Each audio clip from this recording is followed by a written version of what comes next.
I've got balls of steel. Hello, everyone, and welcome back to the Balls of Steel podcast. I am Onyx, And I am Rumble. and we both have balls of Balls of steel. Steel. And today we decided to bring back a special guest that we had in the January episode. We decided to bring back ShadowSeed5. Welcome back, Shadow. Hello. So, today's topic for today, this is a topic that I have wanted to talk about for a while, and I got a feeling that not only will Rumble have some interesting 2 cents to bring in, but I think you will have some interesting thoughts to bring in as well. So, you remember how when we first started gaming as kids, did you ever notice that it was literally like a complete game? Yes. Like you Yeah. would go to maybe like Blockbuster or any other place that you would get games. Man, I miss Blockbuster. And you would just you could just rent the game, and it was the full game. And you'd have Yep. it for like a couple days, and then you'd have to bring it back. But then I'd say it was like, I'd say it happened around maybe PlayStation 3. PS3. It was about PS3 or Xbox 360, where we were getting what was called DLC, downloadable content. Yep. And then also games started having what was called patches. And I know I'm not talking about patches from Dark Souls. I'm talking about patches where they would have to fix certain bugs, or sometimes people would even nerf things. And then, of course, there was like pre-order bundles where you could have like a special thing that you could add to your game. One that I remember in particular was for like Star Wars The Force Unleashed 2, where I had done, that was one of my first pre-orders, and I ended up getting the Maul Killer skin with the special lightsabers, and I still have that code too. So we're going to talk about that. We're going to talk about complete games, in quotation marks, versus, I guess, incomplete games. So when you think of like a complete game from your childhood, what's the first one that you think of? Future Cop. PS1. Okay, that's a good one. What makes you bring that one up? It's one of the first games I ever bought. Okay. One of my favorites. And what about you, Rumble? Well, I mean, it's probably as cliche as it might sound. I have to say Duke 3D. But then Duke 3D started getting different expansions, though, later on down the road. Yeah, but as their own games, but not like some that you like, download or install from on the main game itself. Well, let's think of another one, Rumble. Not counting something that would have future expansions, something that stood alone. Well, I mean, if that's the case, I guess Super Mario 64. There we go. Yeah, because Mario 64 was considered a standalone game that needed like no bug fixes, no additions to anything, because even DLC can count as like, additional content, I guess for me, I would think of like stuff for like Game Boy. Because see, okay, there was the original Pokemon, Red and Blue. We'll just talk about Red and Blue for right now. And then down the road, we ended up getting what was called the remakes of Fire Red and Leaf Green, which I always felt that was interesting as well, because they added a lot of additional stuff, but it wasn't stuff you didn't have to download though. But I would probably think of like something like either in like NES or Game Boy. I mean, everything from back then, yeah, that'd be the simpler term. Yeah, because, when companies released a game, it was like the game. Like, yeah, there was like betas and, alphas and stuff like that, but there was always like an actual version that they sent out. But then, I don't know. It's like games just got so weird about it because is there really even a complete game that's released these days? Unless it's like an indie game. No. That if it is, it's like in a very rare kind of horror. Yeah. Like like for example, the most notable thing that made me think of this is my love for Souls games. But the funny thing is, the only legit Souls game that was released as a complete game was Demon Souls, PS3. Okay. And I think Shadow would agree with me on that because there was never no DLC, there was no pre-order thing. It's just you went and bought the actual physical disc and you played it. Mm-hmm. Because I'm trying to think. PS3 did have online features, but they weren't completely ironed out yet. Yeah, in a way, yeah. It's like, it had like some things you could do, but it wasn't like in the full. I guess like maybe like the full spectrum of things. Yeah, and technically the first Souls game to have a DLC was Dark Souls 1. And that was the Artorias DLC. Loved that DLC. But would you think that the whole thing with like patches and DLC contents and stuff, would you think that there was companies that used that as a cop out? Yep. Absolutely.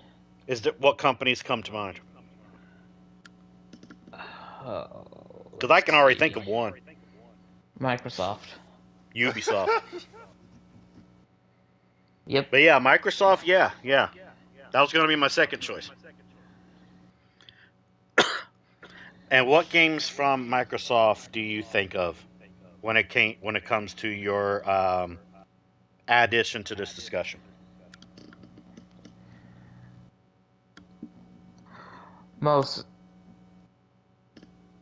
biggest ones that have to do with that are, unfortunately, the later Halo games. After 3. Yeah, after 3, because 3 didn't really have any like. Well, I'm trying to think. Didn't they have like additional downloadable maps though? Yeah, for multiplayer. Yeah. But after 3, you did not get a complete Halo game. 4 was not complete when they sold it. Oh yeah, I already know that. You had to buy the DLC to complete the story. Yes. Now I Instead do. of Now what about Reach though? Halo Reach and Halo I love ODS, Reach. both Reach and ODST were complete side stories. Mm-hmm.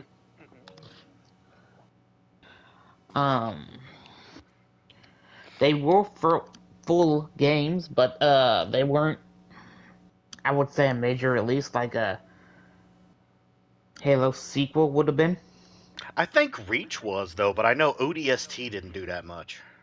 No. Because I specifically remember when Reach came out, and everybody was going nuts over it. Yeah. ODST though, people kind of felt a bit misleaded on it. Honestly, I kind of liked ODST better than most Halo games. Oh, I liked ODST as well, because it was the one time where you technically played as a human. Yep. Because Reach, you played as a... oh my god, I'm trying to think, because... Spartan 4.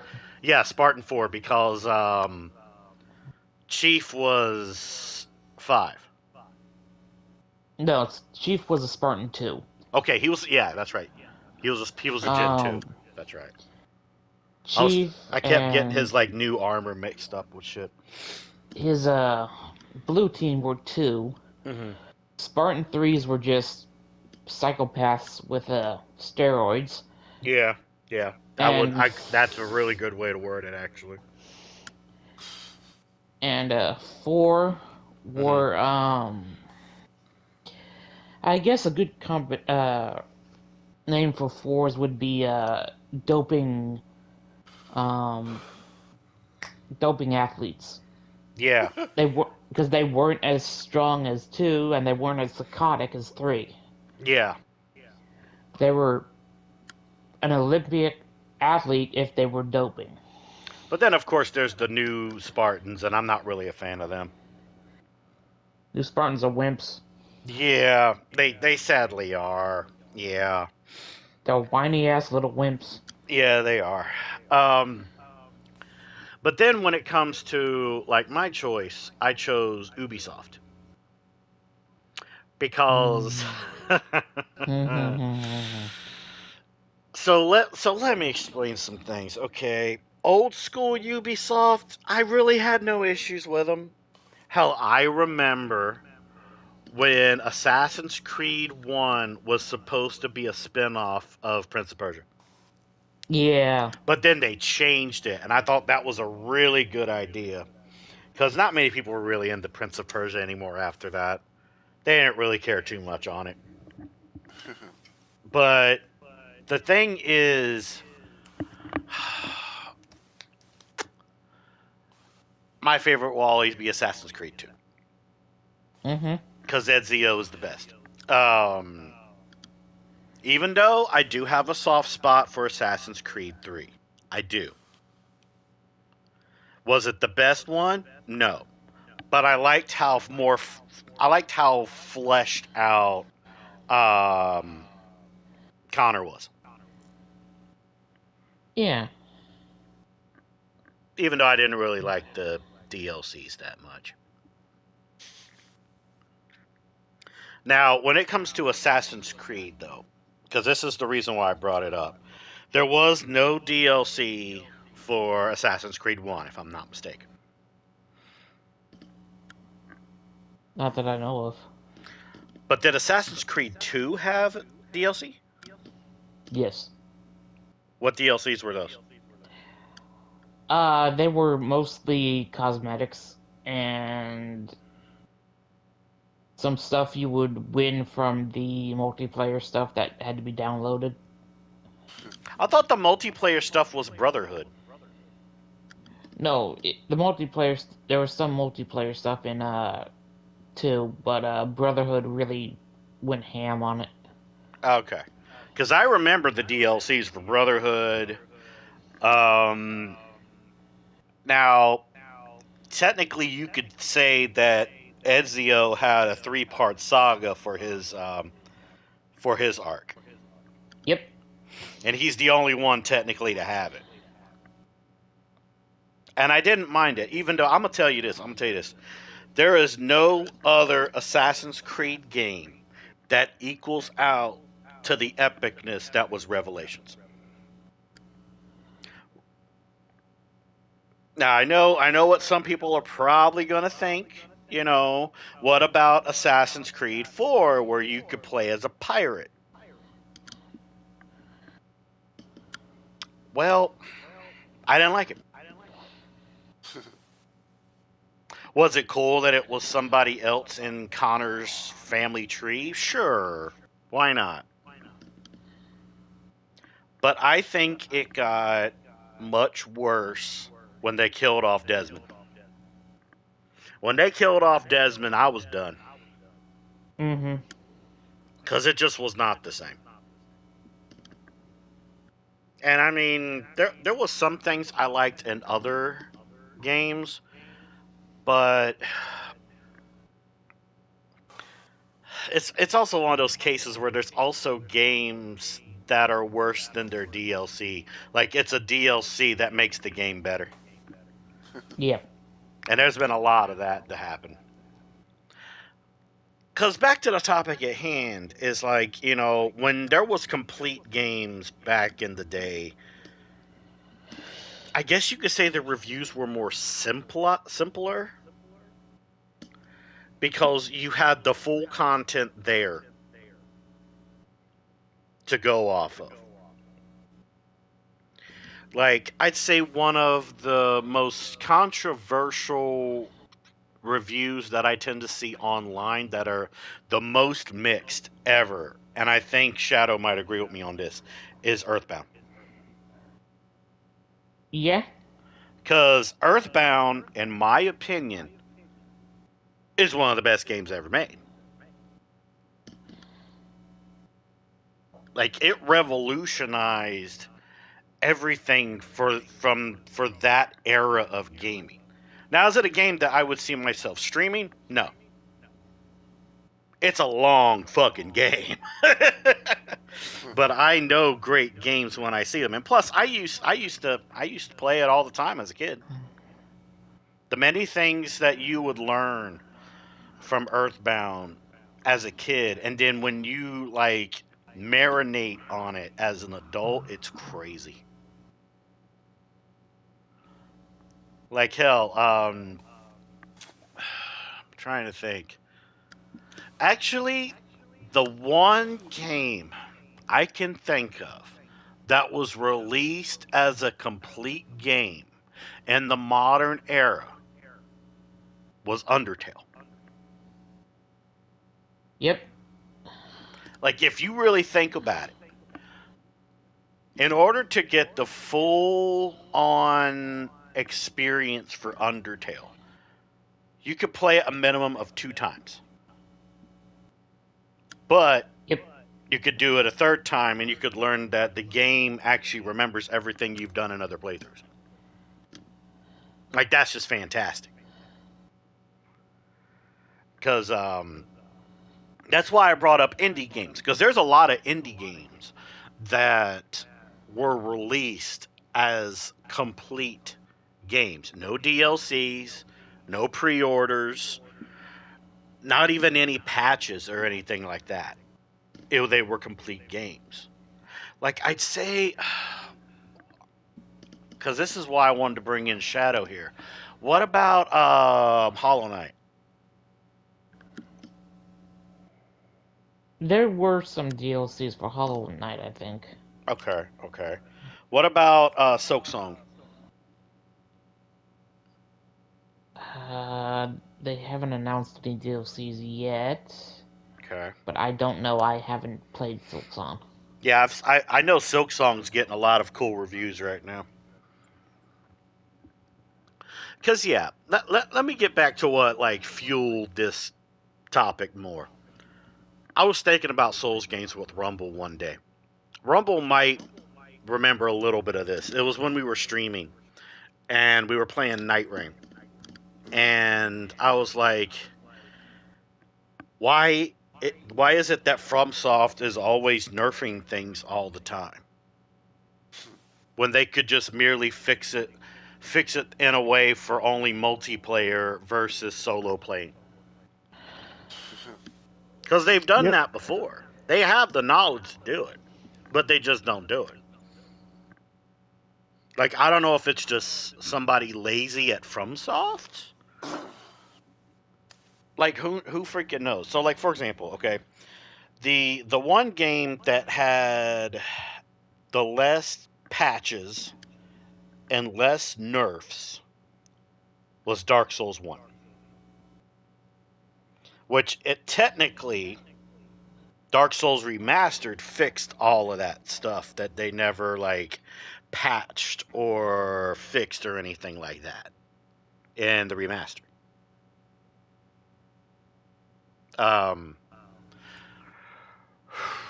Because both me and Shadow remember regular Dark Souls Blighttown. Yep. So in case people don't know, Blighttown is a place that not many people like. I don't mind it because I know my way around, and I'm a sadistic, masculinative bastard. That's true. Yeah, it is true. But when you would go into Blighttown, the game would drop from 30 FPS to approximately 10. Yep. And it was so slow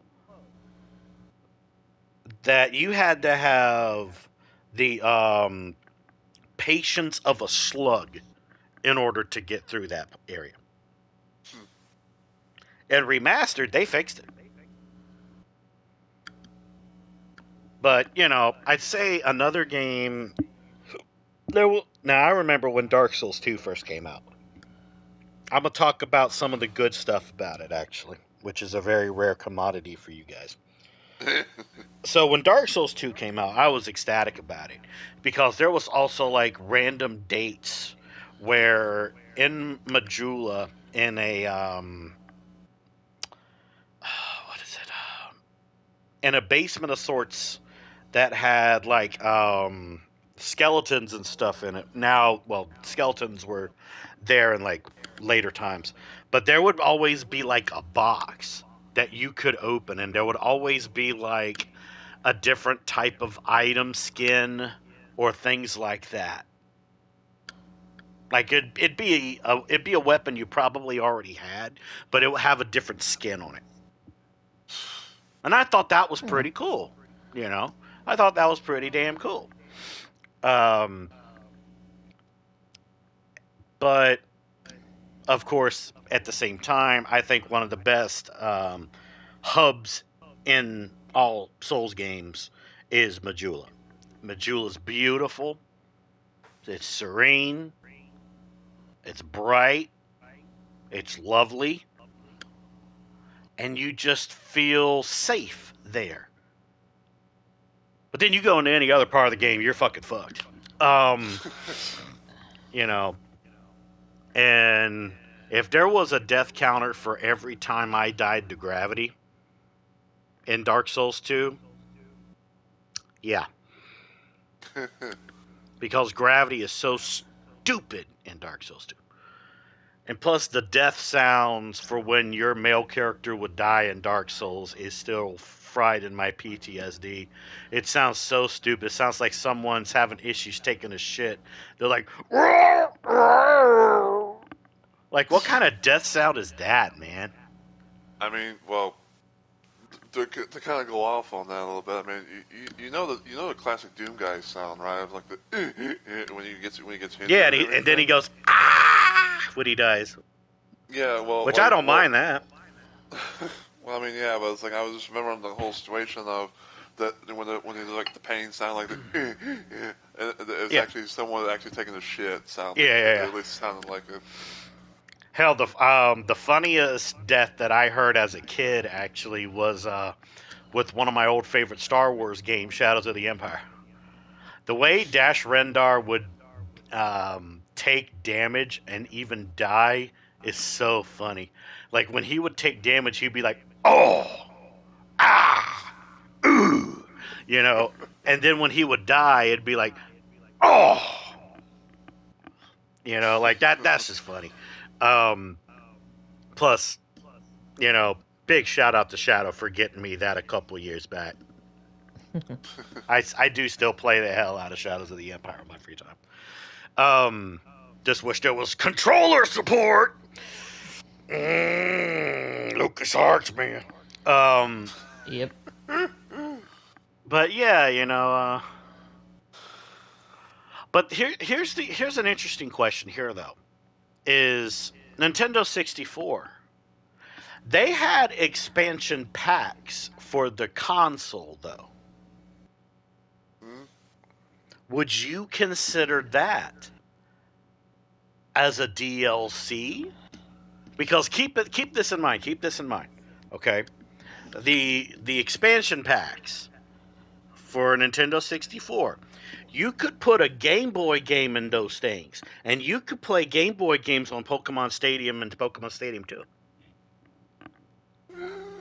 I'd say, well, at least in my opinion, because I haven't really had it much, but like I'd say like it wasn't as big per se as what stuff is now, at least in my opinion. Because I think a lot of people would remember the Rumble Pack for Donkey Kong. I still got my damn Rumble Pack. Take that, you damn monkey. Even though one day I would love to get the Donkey Kong bongo drums. That's something I would love to add to my collection of priceless artifacts that I own. Because let me tell you, are they beautiful looking? Yeah. Are they cool? Yeah. Are they good? No. But it's one of those cases where it's a Donkey Kong item. It's kind of like my Nintendo Power Glove. Do I love my Nintendo Power Glove? Yes. Is it important in gaming history? Oh, most definitely. Especially if you're a fan of the Wii. But is it the best piece of equipment? Hell no. Alright. What, Pop? The freaking Nintendo Alright. Power Glove was absolutely terrible, man. Like it was crazy, especially putting the freaking monitors on your TV. Those things would fall. Those things would fall off all the fucking time, bro. Funny enough, the only time I ever discovered the Power Glove was actually as a weapon for a Doom mod. I learned of the Power Glove from the Angry Video Game Nerd. I guess speaking of that, I think technically it was mod that was involved with him. I think it's like I want to say that it was like a character gameplay thing where it's like you had like different characters to choose from. They had like their own weapons and abilities, things like that. I think actually AVGN himself was in that thing, and I think like the chainsaw was the Power Glove. I think. I wouldn't be surprised. So Shadow, can you think of any games that would have been terrible if it didn't have DLC? I think I've got them thinking now. Yeah. Because, see, in terms of games that have never had, like, a combination of a pre-order bonus to downloadable content to patches, there really isn't any modern game that fits those definitions. No. Because it's very hard, because a lot of games got better when they got patches, when they got DLC.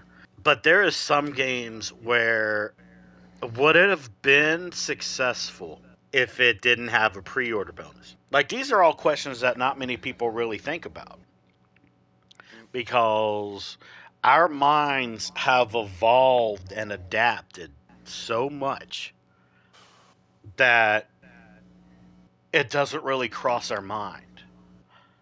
You know what I mean? It's like, I guess the first thing you think about is, I want a complete game, so I'm going to buy everything that has to do with that game. But then sometimes if you're like into paying bills like I am, you really think about those purchases sometimes. Yep. Yeah.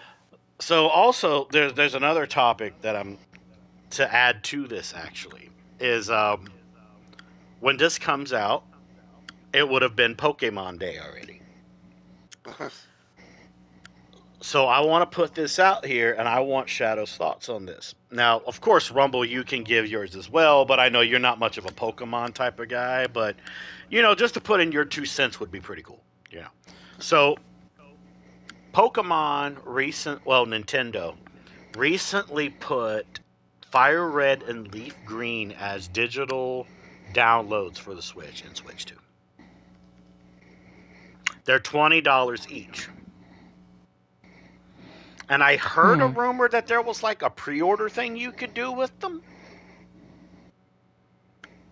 But I can't fully confirm that. Maybe Shadow can look it up. I don't know while we're doing this. But like I heard that there was like a pre-order thing for Fire Red and Leaf Green for the Switch and Switch 2, but I can't remember. But while he looks that up or anything, what are your thoughts on Nintendo putting a digital game of an old game for just a $20 bill? But it's one game. But if you were going to get both of them, that would cost you $40. Like, what do you think about that? Well, to me, I'd say like if it's something that I really enjoyed back then and I had the money for it, I was like, oh yeah, it's like classic nostalgia feeling and everything like that. But it's like if it's like Because I know sometimes people will have like the hit or miss feeling of like, oh, it only costs this much, get like this 1 or 2 games, whatever. But it's like, it's like it's kind of like the battle of the inner demons or the inner thoughts. But like, do I want Yeah, to it get this is. or do I want to say fuck this, Yeah, because when I saw that, I had really mixed feelings about it. Because for one, many companies bank on nostalgia. Yeah. It's quite pathetic, to be honest with you. Doesn't look But like it has any pre-order bonuses. say that again. I said it doesn't look like it has anything pre-order. Okay, so that was just a rumor I saw. Okay, thank you for the confirmation. Mm-hmm. But the banking on nostalgia, that's really been a very hard topic for me to talk about because I live off of nostalgia. Yeah. But the thing is, there's a difference between when some other companies bank on it, but then there's Nintendo. So I think Shadow will understand what I mean with this next part. Nintendo overprices their games. Yep. And I bet some people would be like, well, other companies overprice their games too. And I'm like, yes, you are Not to correct, the listener. extent Nintendo But not does. to the extent of Nintendo. Shadow, would you like to give some examples on what Nintendo has done that's put them in this little dark limelight, as we've put it on the podcast here? Right, so this doesn't have anything to do with pricing. This has more to do with preservation Correct. of old games. The ROM scene. Mm-hmm. Oh, yeah. Yeah, Nintendo doesn't like them. Yeah. They don't even They like don't. they don't even like fan games. They'll like do cease and desists over fan games, man. Yeah. They are literally right now in a lawsuit with Power World Mm-hmm. because of the PAL sphere. Yeah, and you know what's funny? They failed. They're losing. Yep. Oh, they lost that bet. I told Rumble about that, and I thought that was funny. It's like you really think you're gonna win that patent? Fuck no, you ain't winning that. You go back to your drawing board on that. Because technically there was games before Pokemon that had to deal with similar catching techniques. Yep. Like fuck off, Nintendo. But continue, Shadow. So a big thing with Nintendo is unless you save their equipment, the NES, the Super NES, 64, GameCube, Wii 2, and now the Switch and Switch 2. Mm. You can't play those games on any other system. Correct. It is completely locked into there. Mm-hmm. Now with Microsoft, you can play them on the Xbox or you can play them on your computer. Yes. With PlayStation, it's locked into its system, but only starting with the PS4 did they remove backwards compatibility. Yeah, backwards compatibility technically stopped at PS3. Yeah, so if you had PS3, you could play 2 and 1 games on it. Mm-hmm. Couldn't do that with 4. Now Nope. I can understand why you couldn't do that with 4, because the tech changed.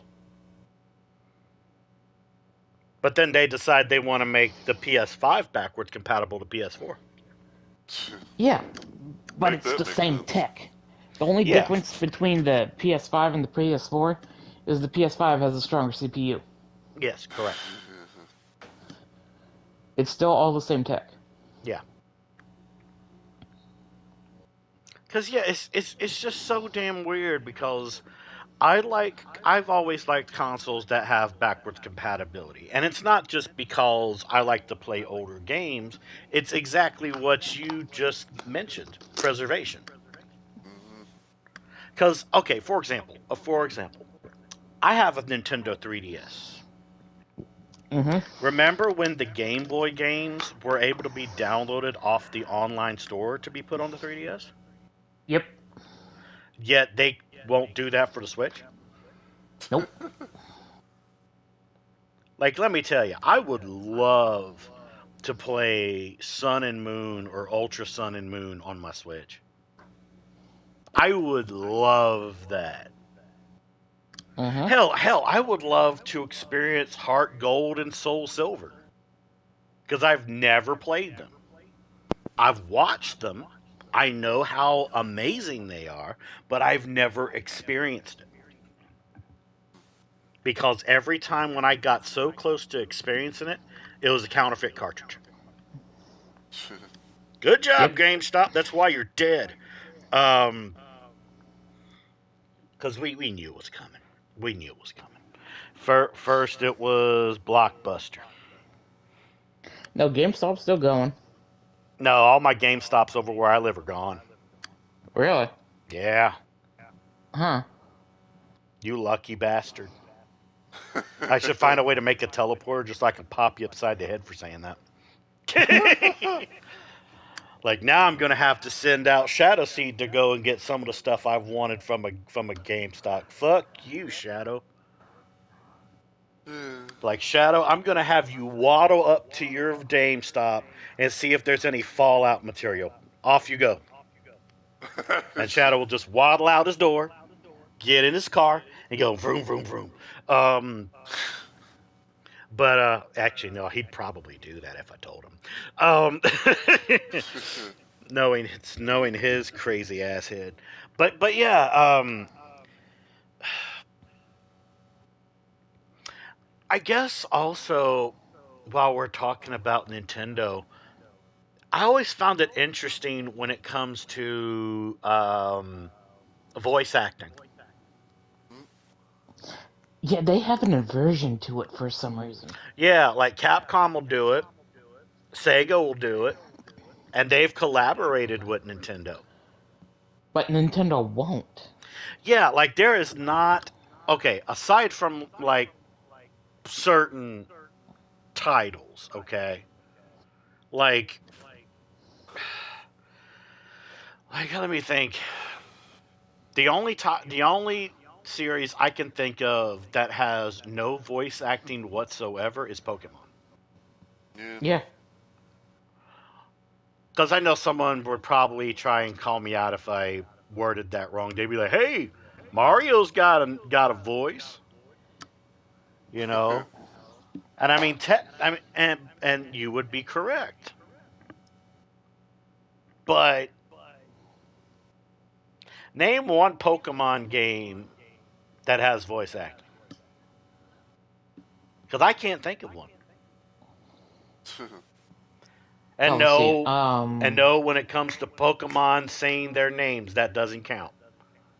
Pokemon, the one that dealt with the shadow Pokemon. Pokemon Coliseum and Pokemon Gale of Darkness. Gale Darkness, that had some voice acting into it. Okay, I didn't know that part. Okay. It's like, I think it's one of the opening scenes has some minor voice acting, but that's literally it. That's stupid. Like that's really it's fucking not stupid. that hard for them to get voice actors. I mean, they do it for their movies all the time. Yeah. I mean, if they went to the guy that voiced Professor Oak in the movies, say, "Hey, we want you to voice Professor Oak in the games," yeah, he'd Sure. probably say yeah. But now knowing things, they'll probably try and make AI do it. Oh, for fuck's sake. I know you don't like AI, but you know we had to bring it up. I don't mind AI so much as I think it's growing too fast and doesn't have enough wheels on it. You know what I mean? You want AI to have wheels? That's kind of scary, man. I'm just messing. I know what you mean. Yeah. I just don't like when AI tries to replace people like artists and stuff like that. Like I don't like because technically there is no such thing as AI art. It's AI images. Mm-hmm. And technically it does steal from like other other types of artists, and I don't like that. But okay, this could probably lead into another little question here. Is do you think that companies could ever release a complete game without a DLC, a pre-order, or patches, and still be successful? That's a tough one on there, Chief. Mm-hmm. A AAA game? No, absolutely not. And why is that? Because they rely too much on the DLC to fix the shit they should have fixed in beta testing. Mm-hmm. Now, I'm going to tell you this, and this is actually me taking a shot at FromSoft here. And keep in mind, I love Souls games, okay? But I want to put this question out here and see if maybe the god that is Miyazaki-sama will hear me out. And maybe he can hear out my two creations here as well. I've made these two bastards in my podcast right now two of the most sassiest and strong motherfuckers in Souls games. One of them being the saltiest, and his name is MrRumbleRoses. But here's the thing. Here's a question to you. This is going out to you, Miyazaki, because I love you. Okay. Instead of nerfing and patching your games so much, hire actual good beta testers. Mm-hmm. Hire people that know their Souls games. Give them a version 1 of that game. Of course, make sure that they don't leak it out into the world, but get beta testers that you can trust and have them beta test that whole game and come back with their thoughts. I bet you that you would never need NERFs or patches to that game. DLCs, that's a bit of a hard pill for me to swallow because I like a lot of the ideas that they've had for DLCs. Yep. Like, I truly like it. Now, I guess you could say that when it comes to, like, certain versions or complete editions that have the whole game with the DLCs programmed into them, that would be the equivalent of what I'm looking for. So, like, for example, Dark Souls Remastered. It has a DLC programmed in the fucking game. Yep. Let me think.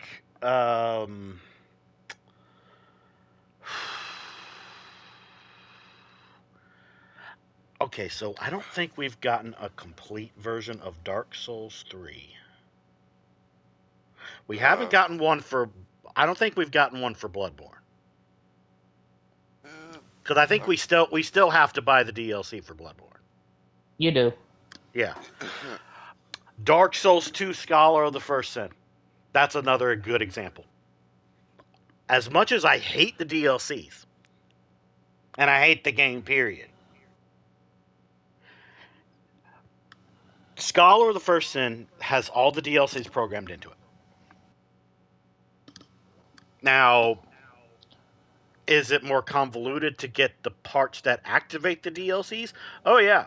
Because when you would buy the DLCs from the original vanilla Dark Souls 2, you would get, like, the special item or key to automatically activate the DLC. In Scholar of the First Sin, you had to look in the most weirdest, stupidest places to find these pieces to unlock the DLC. Which, to this day, I still don't fucking understand why that's a thing. But that's the only two Souls games I can think of that, and I'm not counting Sekiro, okay? Because I know Sekiro never had a DLC. They had add-ons, as in like costumes for Wolf. but Yeah. they never had a DLC. And I'm gonna tell you why they didn't have No. a DLC. I'm gonna tell you why. Because it didn't do good. I mean, No. is it a fun game to people? Sure. I've never finished it because it pissed me off, and I'm not going back to that thing. And Shadow remembers when I rage quitted that game. Yeah, the pairing mechanic on that thing is just shit. And plus, it had no character creation. I want see the reason why I like character creations and different kinds of weapons in a Souls game is because I want my first experience to be my first experience. Mm-hmm. Not a static looking character with one weapon and different, prosthetics to put on his arm. Yeah. No, I don't want that. That's why I don't consider it a Souls game. It has parts in the game that are like tributes to a Souls game, but it's not a Souls game. I'd say it's kind of like how Sekiro. I consider Sekiro more of a Tenchu game. And if you've played Yeah. Tenchu, then you'd understand what I mean. Yeah, Because it feels more like a Tenchu. Tenchu's a FromSoft game. I remember when I was a young tater tot, right? And yeah, I know tater tot. I knew that was gonna make Rumble laugh because I love tater tots as well. Yum yum. Don't eat me though. Don't eat me though. But I remember when I was a young kid and I got into FromSoft games. There was 3 series technically that I remember FromSoft being famous for. Kingsfield, Armored Core, and Tenchu. That's it. Hell, I remember when the first Demon Souls came out for PS3, and I thought it was going to be another Kingsfield game. Yeah. That was the beginning of Souls. That was the beginning, dog. And it was a crazy time of my life because I was having a gaming identity crisis right there because I was like, do I really want to get into this series? It's like Demon's Souls. What kind of a name is that? Who puts an apostrophe S at the end of demon and end it with souls? Like it sounds like an oxymoron mixed with a tongue twister. Like I would just say Demon Souls. That's how everybody pronounces it. But it's not called Demon Souls. It's called Demon's Souls. That's insane. Maybe that was their idea. Yeah, maybe, who knows. But then I remember when Dark Souls 1 came out. That it's as if, Demon Souls was the prototype of version 1 of the Souls formula. And then Dark Souls 1 just ironed that shit out. They ironed out the wrinkles, bro. Like that first experience is something I am never able to get back. I'm never going to get it back. But man, is it an experience I remember. And I cherish it still to this day. That climb, that climb out of the mud, that was what I used to be as a gamer. And then, I noticed that when all the mud drips off my body, I'm in a clad armor outfit. That's how it started with me. Then, of course, Dark Souls 2 made me rage quit the series. This was even before I was a streamer. I rage quitted the series. But then there was a very important game that came out in 2015 that changed my life forever. And that was Bloodborne.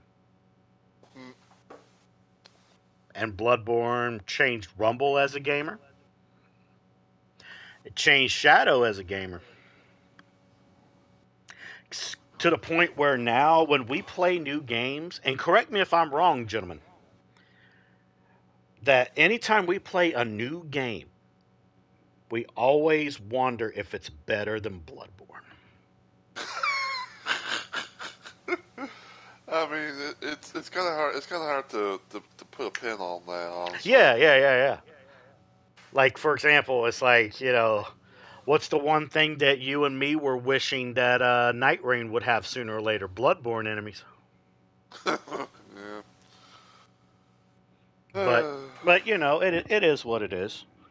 It is what it is.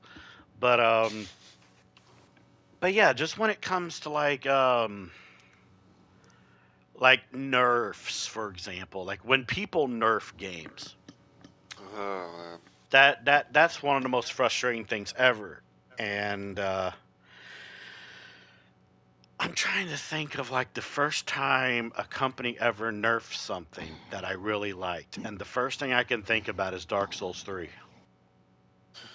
Because Dark Souls 3 had so many broken weapons upon its release. Yep. One of which was one of my favorites, which was the Dark Sword. And then you would put a dark gem on it, and it would be called the Dark Sword. And then that thing would fucking ruin people. Like there was a lot of weapons that were nerfed in DS3, but some of the nerfs that happened with Elden Ring was what pissed me off the most. Because there was so many good weapons in regular Elden Ring that if they didn't get nerfed, that makes me really think back to my first playthrough of Elden Ring, where I beat the whole game with just rock sling. Shadow remembers that. That was funny. Yep. I just rock slinged everything to death. And then, of course, they nerfed rock sling, and I was like, man, y'all are no fun. But the funniest thing was Rivers of Blood, where first Rivers of Blood didn't work. And then when they quote-unquote fixed it, it killed everything with like maybe 3 uses of the Ash of War Corpse Piler. It didn't matter if they were weak to bleed or not. Because also the AoE for those slashes were really, really big too. Yeah. And then when they nerfed it, I was like, okay, sure, why not? I'm not too upset about that. But what bothered me the most is, sorry for the yawn there, ladies and gentlemen. What bothered me the most is that they know how to nerf things in multiplayer, and they know how to nerf things in the actual base game. They did it in Dark Souls 3. So why the hell did they nerf Rivers of Blood for not just multiplayer, but even the base game, to where people will just not use it anymore? Hell, they did the same for Mohg's Spear. They did the same thing for Reduvia. Man, Shadow, remember how fucked up Reduvia was? Yep. That fucking blood dagger? Bro. Like, it didn't matter if you were far or if you were close. That thing was like a mini Rivers of Blood, man. And then I remember when the game first came out, and if you defeated your boy Gravekeeper, you could get his battle hammer. And then they decided they wanted to change that. They took away that battle hammer drop from him and gave us some useless freaking ash summons that nobody ever fucking used. I'm like, why would you do that to my boy? Yeah. The only game that comes really to my mind, and I don't know if this would really count, would honestly be Dead by Daylight to me. Yeah, Dead by Daylight will count because they did a lot of nerfing to some of the killers. Well, it's not just killer, but like there's also the situation with perks as well, because there are some things that I remember that like people were going off on, and it's just like, and I've talked about this before, but like there's this one little infamous thing of like of two perks coming together to be perfect synergy, which is called Buckle Up and For the People. Yeah, So I remember those. Yeah. yeah, so basically in a nutshell, the best way I can describe it is Buckle Up was a perk that you get from if you got Ash Williams as a survivor. Hmm. And what you would do is pretty much like be like I think it's like a doing thing where it's like you be able to take an endurance hit. I think even the survivor that you hit that you get off the ground would take an endurance hit, and everything like that. And man, like, and pair that up with the For the People from the female survivor, it was like Zarina. I don't know how to say her last name. I was going to call it Zarina. Hmm. But put those two together. That was able to be like a one-way thing to be able to get someone up, and it's like, and I remember like people were.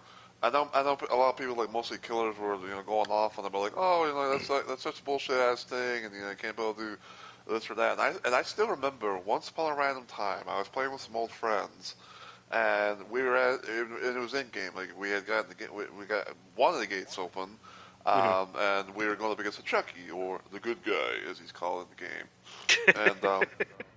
And I remember this quite well as well. But I had the 40 people buckle up combo with like little things, and then Chucky, I think like he did his little slice and dice, and he went like right past me and down someone else, and they were injured and everything like that. So I'm like, oh, and I'm they're, like right there.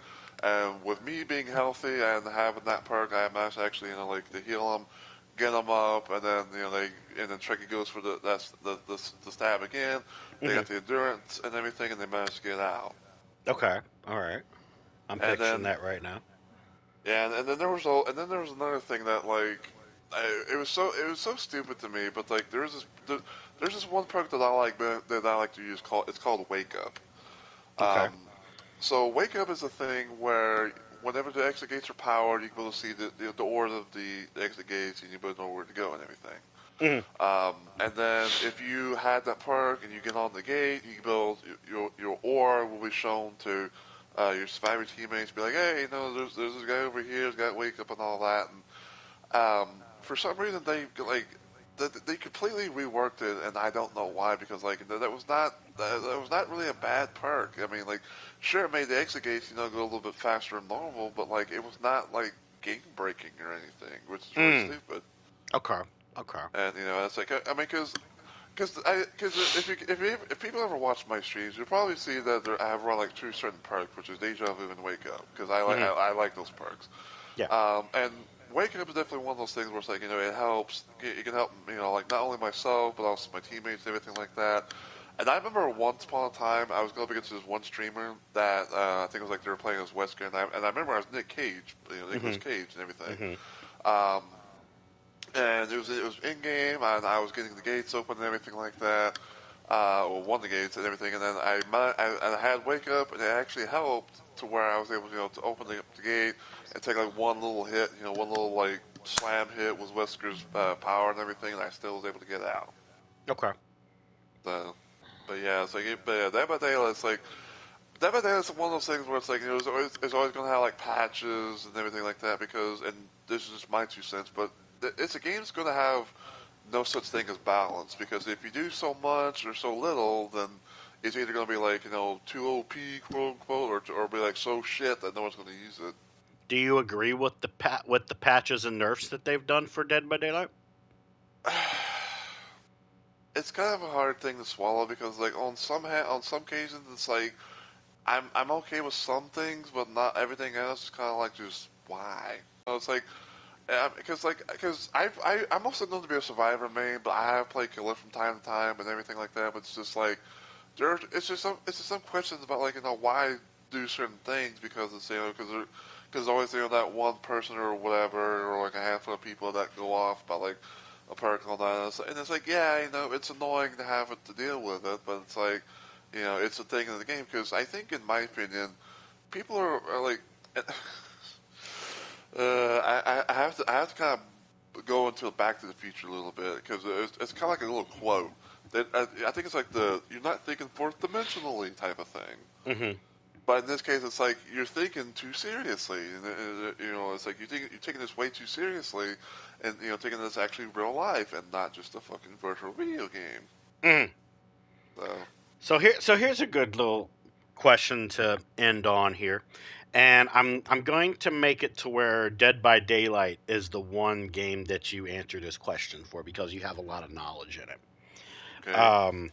And then I'll pick one for Shadow, and then I'll pick one for myself for last.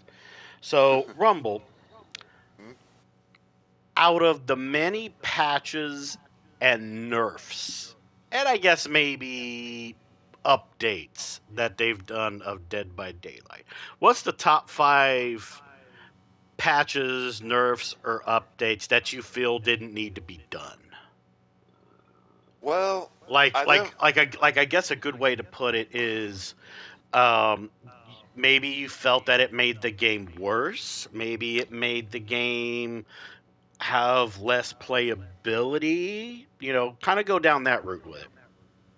Well, as I mentioned, like the one thing that I didn't understand why is when they fucked up the part wake up, because it made no Okay. sense for it to be done at any sort of matter. Like it was perfect as it was. Okay, so Wake Up is number 1.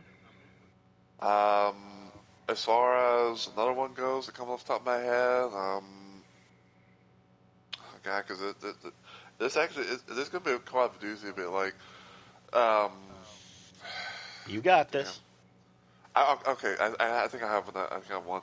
So there's a perk called Deja Vu, Deja and Vu. I remember Okay. I remember that there was like so many changes and stuff with that, and I'd say that was probably like the one that actually was a bit better because there was the whole situation of what's called 3Gening. Hmm. And that pretty much kind of helped with not only like the 3Gening situation, but also being able to like like have all that. Well, like the speed up gens is what I'm trying to say. Okay. Number 3. Um, let's see. Even if it's like an update to a killer or a killer that was added, that can count as an update that you didn't like. Because Okay. I know there's some survivors and some killers you don't really like to fight against. Yeah. Well, I'd say for a good killer that came out, like the Stranger Things Chapter 2 stuff, like that seemed to be pretty good because it actually had some good stuff overall, like from not only killer but also survivor, especially when it comes to the perks. Okay. But Uh, but I'd say like there's the whole situation of people saying like, oh, like, having this one perk with this one add-on, was is like it's like game breaking because um, there's this killer called the Wraith, which is actually one okay, of the the I Wraith. guess like Okay. one of the OG killers. Okay, Okay. so there's this perk I think it's like turn back the clock from the Stranger Things Vecna thing. Okay. Turn back the clock. And what happens is you can be able to like if you hook a survivor and if you're in a certain radius, you can be able to explode a gen, have it progress a little bit, and I think there's this one add-on that Race has that if you I think like if you kick a gen or door or whatever pallet, he cloaks automatically. Um, and people were going off on that like, oh, that's so stupid, so OP and all that, and I feel like that was and I'd say that was probably one of those things where it's like, it made Wraith better, but for some reason they're thinking about like taking that away. Okay. What's number 4? Uh, I guess number 4 would probably be like, Michael Myers rework, because there's been like a mixed bag of Didn't that. they take him out of the game because he's getting his own game soon?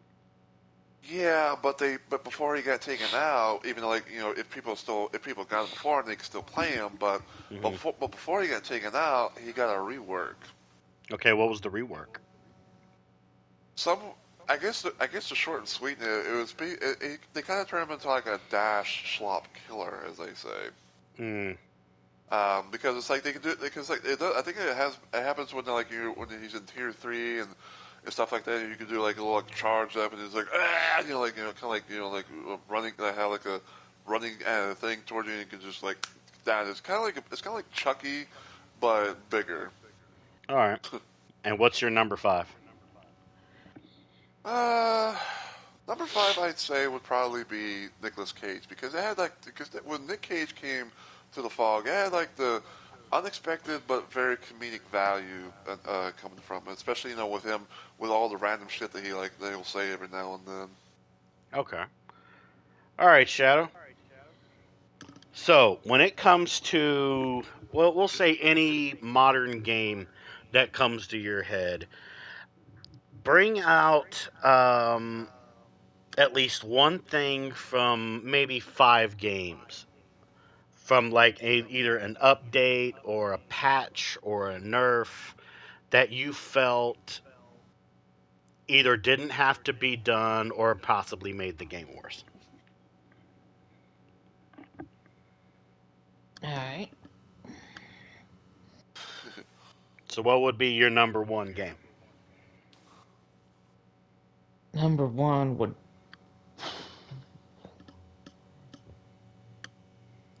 honestly probably be Helldivers 2. Okay, what was the update, patch, or nerf that they did for that game that you didn't like? Okay, in Helldivers 2, they have this stratagem called the orbital laser. Mm-hmm. It used to be able to kill 4 big enemies. Now it Okay. can only take out 2. Why? Because they decreased its fire time. Oh, that sucks. Yeah. Damn. It went from a full minute to about 45 seconds. Oh wow. And you And felt that made it made the game worse? Yep. Okay. Game number 2. Game number 2.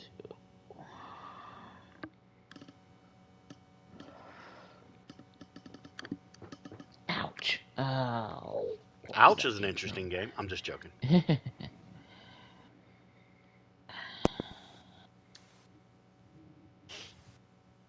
I'd have to go with Bloodborne.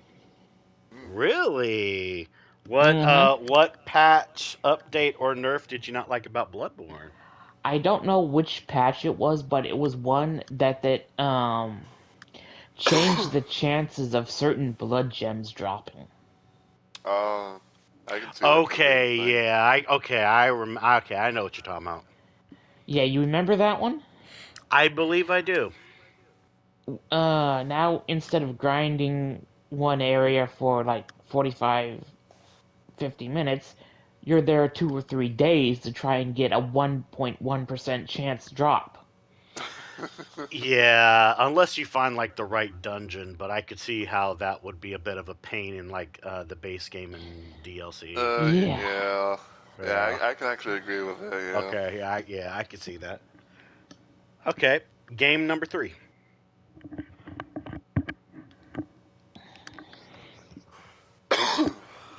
Would be, honestly, Assassin's Creed 4. Ooh, okay, which patch, update, or nerf? It wasn't so much as a patch as it was a DLC thing. Okay. And all it was it was supposed to be new content. That's how it was marketed, but all it was a cosmetic. Oh my god. What was it for, They the boat or something? Yeah, they marketed it as new contact, like a new mission or something, but it was just a cosmetic for the boat. Oh, that's Row the boat, Chet. Row the boat. Oh my god, yeah, that would piss me off. All right, game number 4. Assassin's Creed Valhalla. Ooh, I gotta hear this because I've heard nothing but mixed reviews on this game.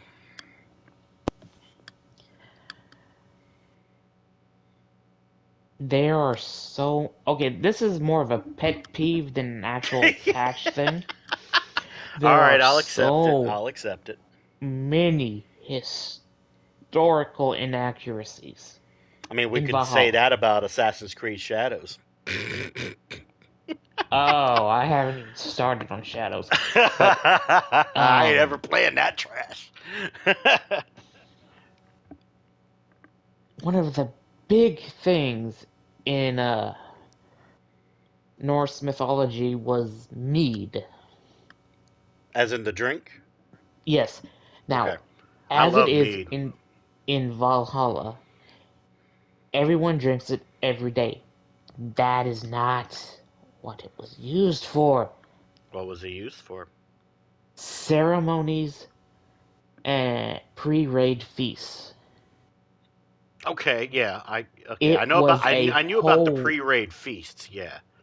I didn't know it was about the a ceremony thing. holy drink Hmm. because of how hard it was to obtain the honey. Yeah, okay, I know what you're talking about. It Cuz was a cuz I've ceremonial done stuff with Norse mythology before in school. So I know what you're talking about. holy drink, not an everyday soft drink like it's in the game. They're Mm. treating mead like beer. The Wow. Norse had beer too. Yeah. They made beer. That is what they mostly drank. Do you drink beer? Yes, I thought so. You're one of those piss drinking dudes. Um, but yeah. all right. So, game number 5.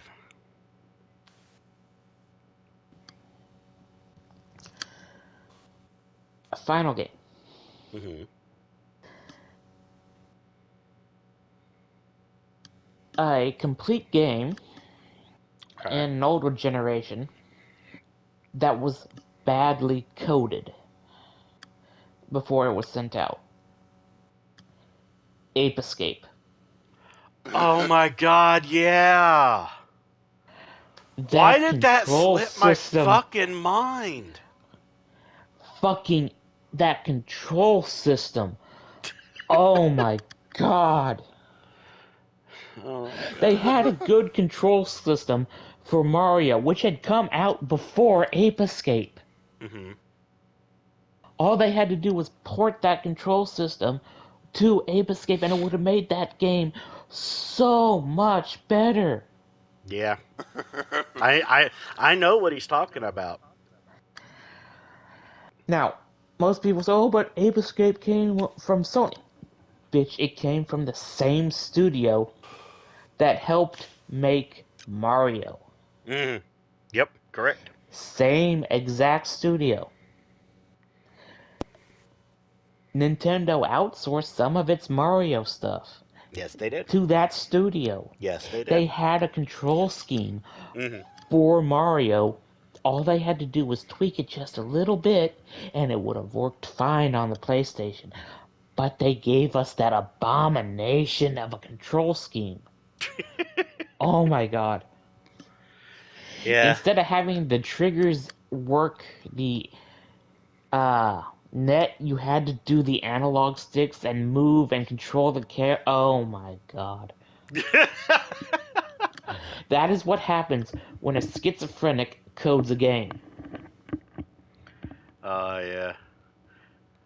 All right, so my turn. All right. So my list is gonna be interesting, and some of this Rumble's gonna be like, oh, I knew this was coming. Okay, I got to get Night Rain out of this real quick. They've been nerfing the fuck out of my boy Ironhide. Yeah. Yeah. And not just that, they've been nerfing other characters too, and some of the nerfs just don't make any fucking sense whatsoever.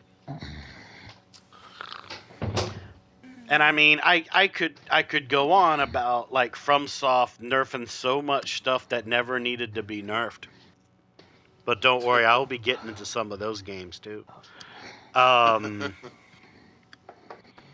so yeah, there's that.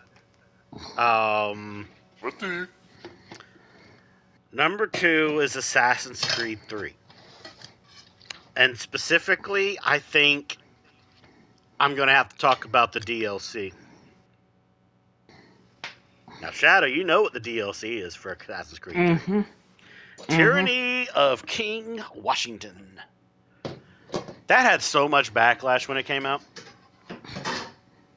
And while I didn't mind the new powers that Connor had, I just don't see somebody like George Washington becoming a tyrant. Well, to be fair, they did want him as king. Yeah, After but they found... he wasn't into that type of thing in history. But you know, but here I'm going to be talking about the DLC. The controls were whack as fuck, boy. This was a DLC that I don't think anybody play tested, and it was very frustrating. Especially when you get to the final boss fight. The final boss fight is shit for balls. Especially the AoE attacks that would happen with the Apple of Eden. That gave me some of the worst rage ever. Mm-hmm. So there's game number 2. What about Twee?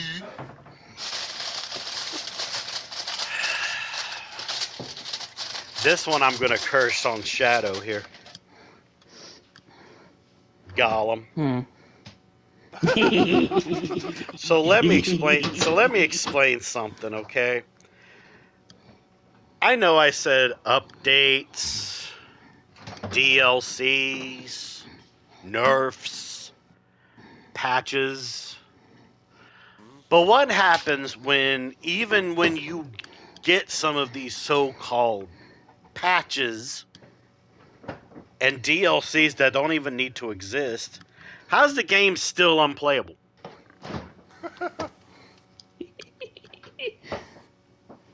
Because in case people don't know, Shadow Seed as a gag gift got me Lord of the Rings Gollum.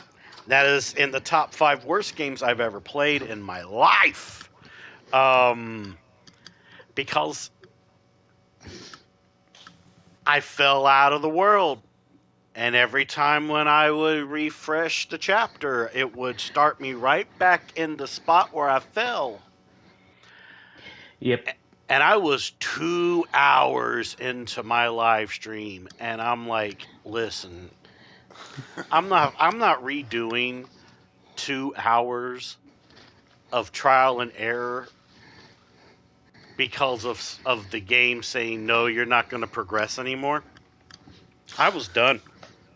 I was absolutely done. So fuck you, Shadow. Game number 4, Elden Ring. They fucked up the damn Rivers of Blood, Mohg's Sacred Spear, Reduvia, and a few other weapons that I really liked. But it'd be too easy if I talked about those. I'm going to talk about the nerf, then fix of Starscourge Radahn. They had to fix this guy 3 times to get it right. And then what's worse is they patched out any way for the Fire Giant's fight to be easy. Mm-hmm. Like, oh, we're going to get rid of the exploit where he falls off of a small rock and dies in 1 hit.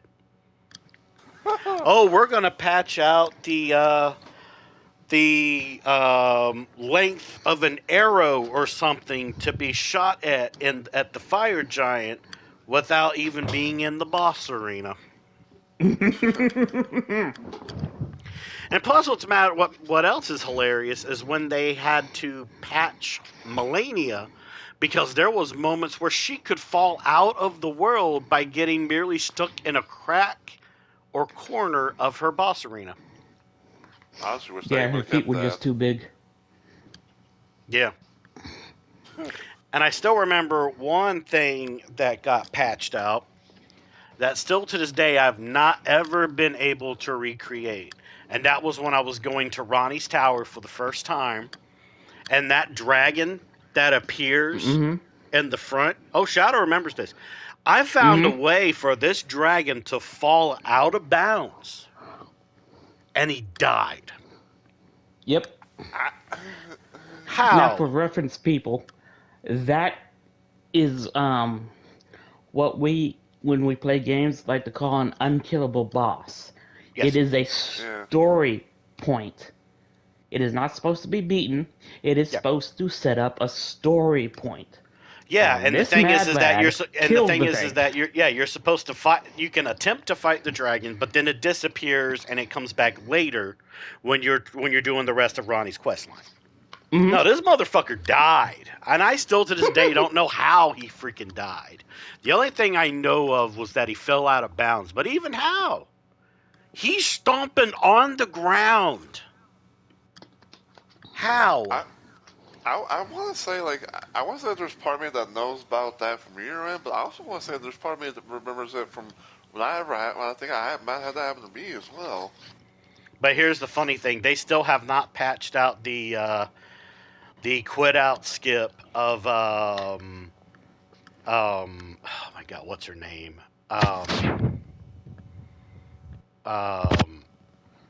The chick on the horse that's guarding the entranceway into Ronnie's. I want to say Loretta. Loretta. Yeah. So the summon of Loretta. There's a way that you can break that boss, and still to this day you can do it.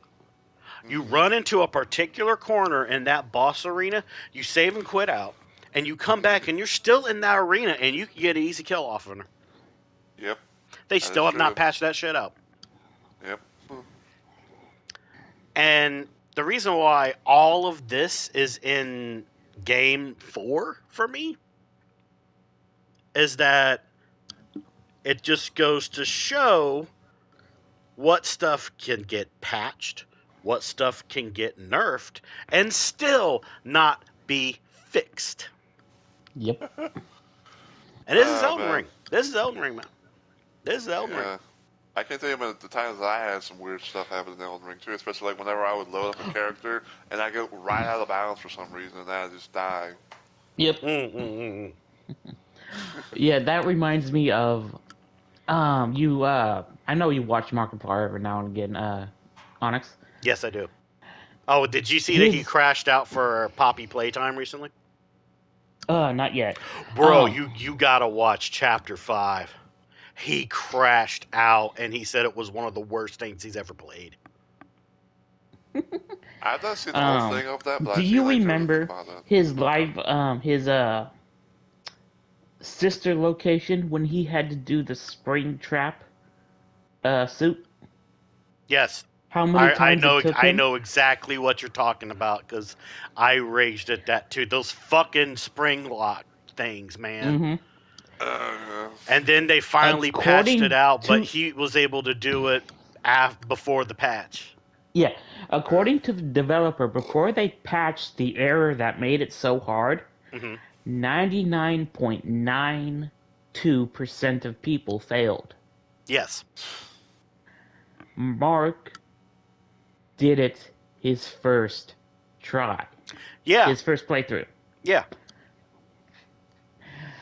See, he deserves his crown for that. Oh, yeah, absolutely. But that's just another example of something that gets into a finished game that probably was tested. Okay, so this is a little hard. It'll be fine. 99% of their fan base couldn't pass that level. Now, I know Rumble's wondering what my Game 5's going to be. I mean, there's part of me that says, yeah. So, let's hear it.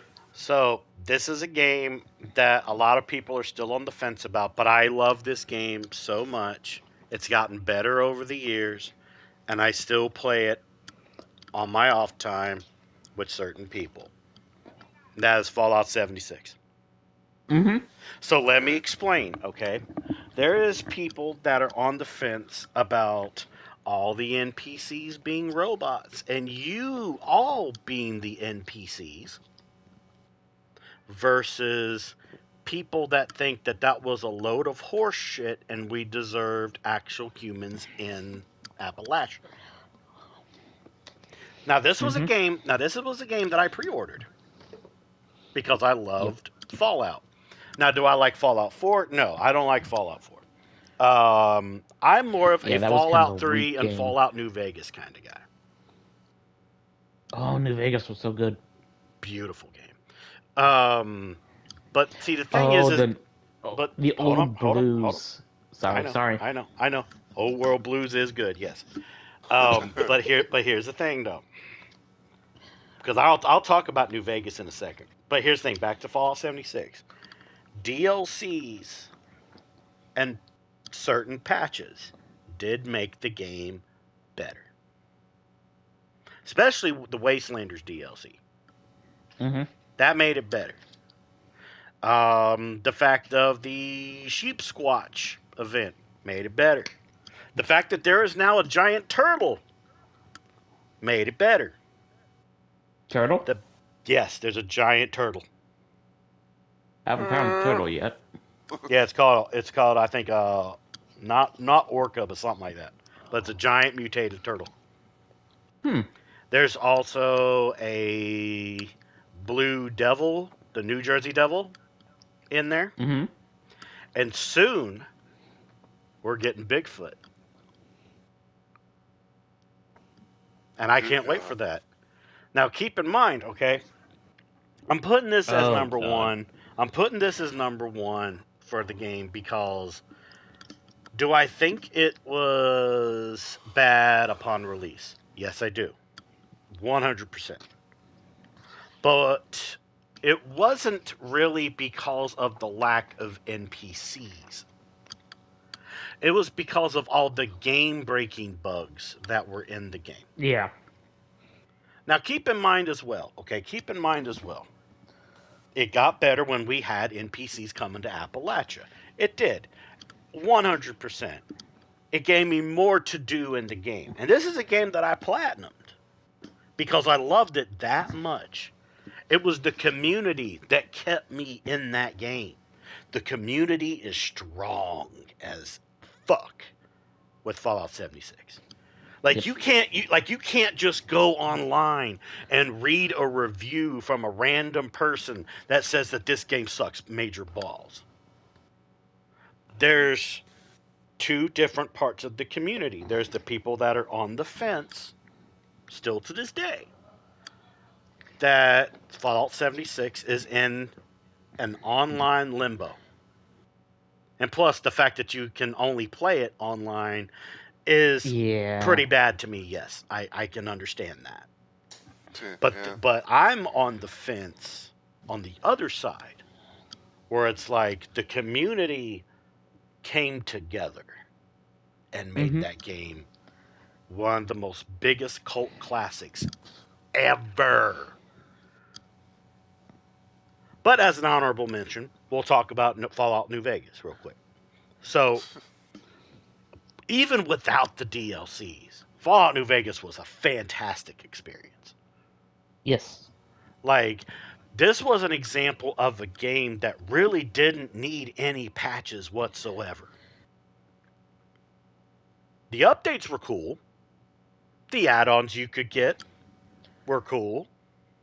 The DLCs were a chef's kiss. Especially the one with Ulysses. Oh my god, the one with Ulysses. I fucking love Ulysses, man. And just the idea that he knew the courier the whole entire fucking time. But here's the thing. I believe that Fallout New Vegas would still be a cult classic and damn near perfect game, even if it didn't have the DLCs. Similarly, Fallout 3. But I love the faction stuff with New Vegas so much. Because in New Vegas, it mattered what you wore. Yeah. You couldn't just wear things because they looked cool. You had to wear things that people would accept if you were going to do missions for them. Like, for example, you couldn't walk into the casino strip dressed as a legate Nope. or somebody from Kaisar's, faction. You couldn't do that. You'd be shot on sight. And plus, still to this day, and it went into the Fallout series, which I love, is the whole thing with Mr. House. Mm-hmm. The fact that they expanded more on that and this Fallout series, it was so good. But yeah, I think we're going to end it right there. Because I think we got everything out when it came to the topic of, updates, patches, nerfs, DLCs. I think we hit everything, right Yeah. there. I'd like to say one more thing about Fallout Vegas really quick. Sure, go ahead. It gave you the feel of a nuclear devastated wildlands. Mm-hmm. I mean, in Fallout 4, you're Yeah. walking in the forest, you ran into 10, 15 different creatures within 5 minutes. Yeah. In Fallout New Vegas, you can walk for an hour before you run into something. And plus, the encounters with certain creatures were much more scary than Fallout 4. Yeah, especially Because if you... you had to be extra careful. Because, like, for example, rad scorpions. Oh, fuck. Those things would murder you in New Yeah. Vegas. Fallout 4, no, not really. They'll No. startle the fuck out of you because they dig underground and pop their heads out, being like, "Yo, what's up, bro?" But let me tell you something that Fallout 4 couldn't do right, and I know Shadow will agree with this. Your first encounter with a Deathclaw. Bro, do you remember your first encounter in Fallout New Vegas with a Deathclaw? It was a cave mission. I think I know which one you're talking about. Yep. Go in, get this... It was simple retrieval. Go in, get the thing, get out. Yeah, I think it Turn was a like corner. a gun, right? Yep. Yeah. My cat's eye runs out. Ooh. I can't see. I hear a sound cue, a growl, and I turn around, and there's this big motherfucking train of a thing coming at me with its mouth Yeah, open. man. It was... Oh, man. And yeah, I know which mission you're talking about, too, because I've played it that much. I know. Oh, that scared the crap out of me. But then there's Fallout 4, where it's like, oh, there's Deathclaw. Oh, look, a minigun. Oh, look, power armor. Fuck. But yeah, I do agree with you there, man. Plus, super mutants in New Vegas. Those were, yeah, they were quite the experience too. Versus Fallout 4, where it's like, oh, they're just there. I'm gonna shoot one in the head. You can't do that in New Vegas. Yeah, and there was a... I don't know if you noticed, but all throughout Fallout 4, every time I encountered the super mutants, I never encountered any of the Nightkin. Yeah, because there aren't really any Nightkin in Fallout 4. Right? Yeah. Now, in case you Every don't time know you what I'm talking about, encountered... Rumble, Nightkin are big hulking super mutants, but they could go invisible. So imagine a big Hulk-looking son of a bitch with a gun, but you wouldn't be He was a able to fucking see chameleon. it. You wouldn't be able to see it, but you'd hear it going, roar, you know. Yeah. And the worst part is, they're your only source of stealth boys in the game. Mm-hmm. Because there was really like no crafting for those. No. My God dang, man. But anyways, yeah, we're gonna end it right there. We'll probably bring Shadow Seed in for another episode sooner or later. I dig having you on here, man. I really do. Rumble, would you like to send us on out? Yeah, sure. So, on behalf of Shadowseed and Onyx, we hope you guys have enjoyed, the podcast and everything like that. Feel free, as always, to leave a like, maybe even a comment or two, and share it around and everything. And of course, check out our individual, socials and stuff like that. And Mm-hmm. until we see y'all in the next video, live stream, or even podcast for that matter. Please take care of yourselves and have a great week. And also, stay hydrated. Yeah, we'll know if you're not hydrating. Yeah. We'll see you guys later. There is. All right.